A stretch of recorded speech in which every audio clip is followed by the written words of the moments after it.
Hey there, Luxies. Welcome back to my channel. It's been a while since we had a sit down, and I thought to break the ice that I would get into a little bit of girl chat, shall we? There's a lot of these videos floating around about feminine hygiene and things like that. And I thought I'd put in my own little 2 cents just because there's a possibility that something I say, someone hasn't said it before. So if you are all about that, don't go anywhere.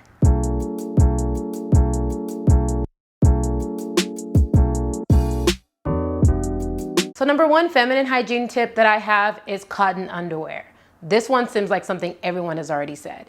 I am one of those people that like the feeling of silk and satin and lace, and all those things are great. Don't get me wrong. They look good. They feel good on your skin, but they aren't the best as far as like breathability, if that's even a word.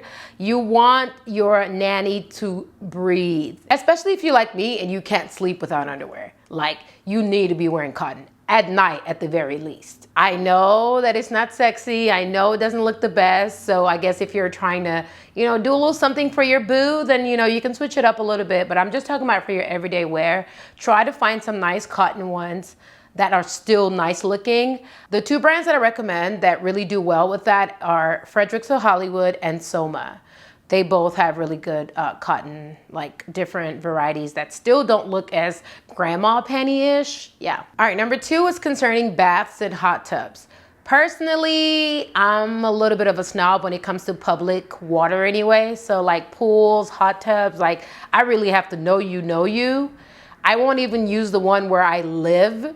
I can count how many times I've been inside of that one just because of like, not trusting human beings. Like, I don't know what people's hygiene be looking like. And I'm not trying to throw off my pH just because someone else is nasty. Okay. So that's the thing I would say is that like, if you can avoid it, especially a week before and after your menstrual cycle, your period rather, because that cycle is a whole nother something else. Try to avoid it if you can. Baths are the same. You don't want to be having multiple baths a week, especially in a dirty tub. This is the one.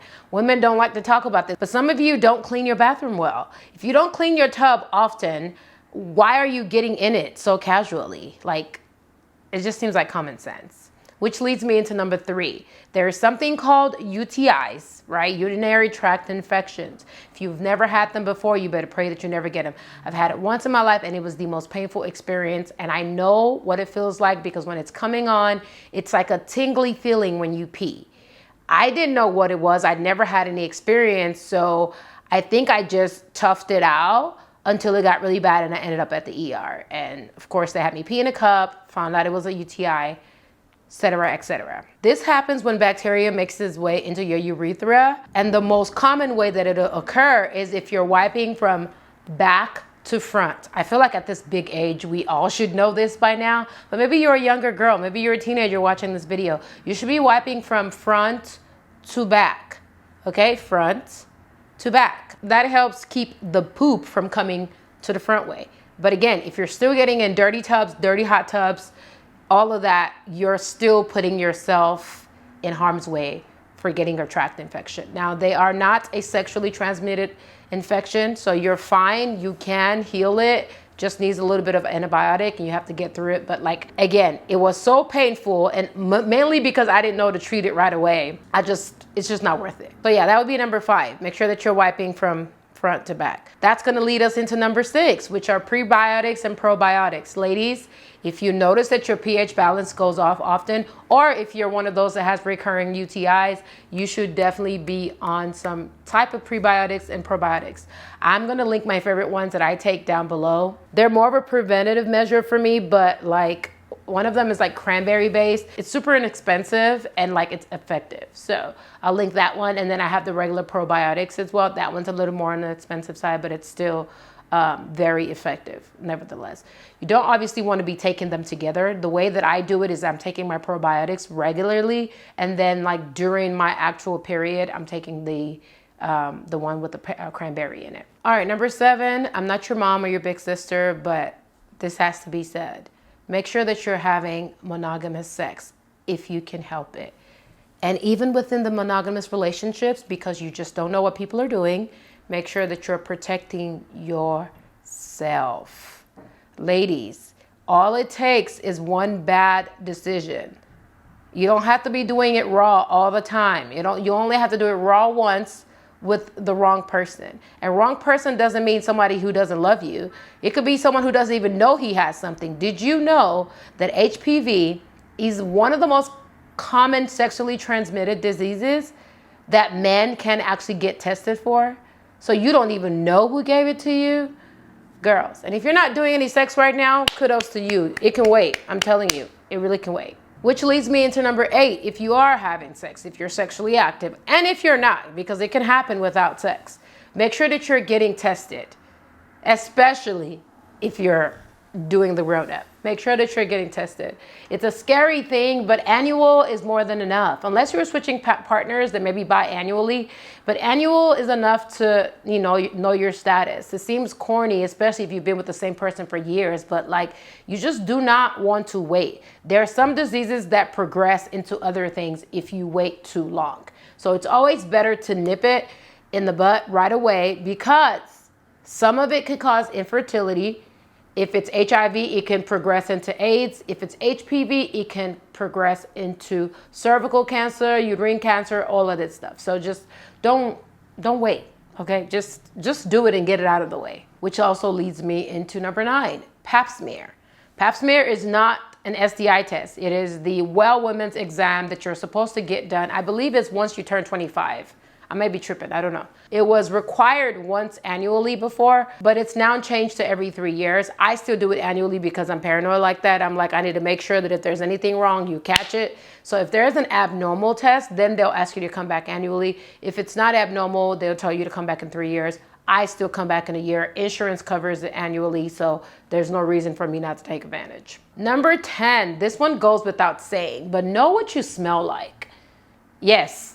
Like, take a sniff. Even if you don't feel comfortable putting your hand down there, make sure that you're like sniffing your underwear at the very least. Because the smell is always going to be your first tell-all sign whenever something is off, whether it's your pH balance, whatever it is. If there's an infection, that is the first way that you're going to know, outside of perhaps discharge. So know exactly what you smell like so that you know when you're thrown off. And here's a bonus, which I don't feel like a lot of people practice. It's been said a lot that your vagina is a self-cleaning organ. This is why you probably heard it on these videos when some people say, don't clean with anything else. I have not always followed that. I'm not gonna lie. It wasn't up until the last couple months that I started following this. I've always used soap of some sort.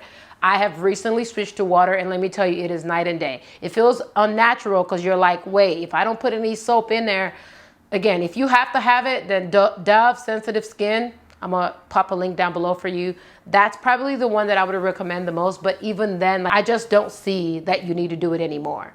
Especially if you're doing this thing. This is the bonus. If you are rinsing with water every time you use the restroom.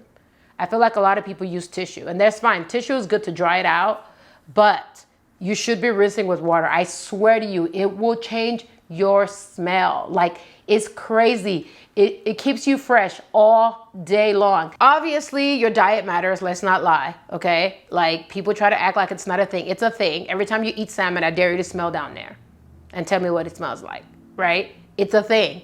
However, rinsing with water every time, it seems like such a hassle. If you can get like one of those attachments, I'll pop in the description for you, install by your toilet, it changes your life. Some people do it the ratchet way and they have like a little water bottle and all of that. I don't really care for that. I have an attachment that I have installed, and you kind of, do what you need to do.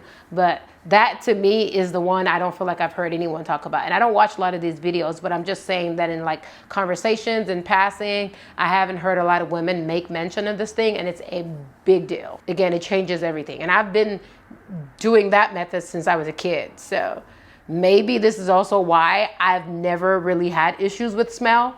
But, to each her own.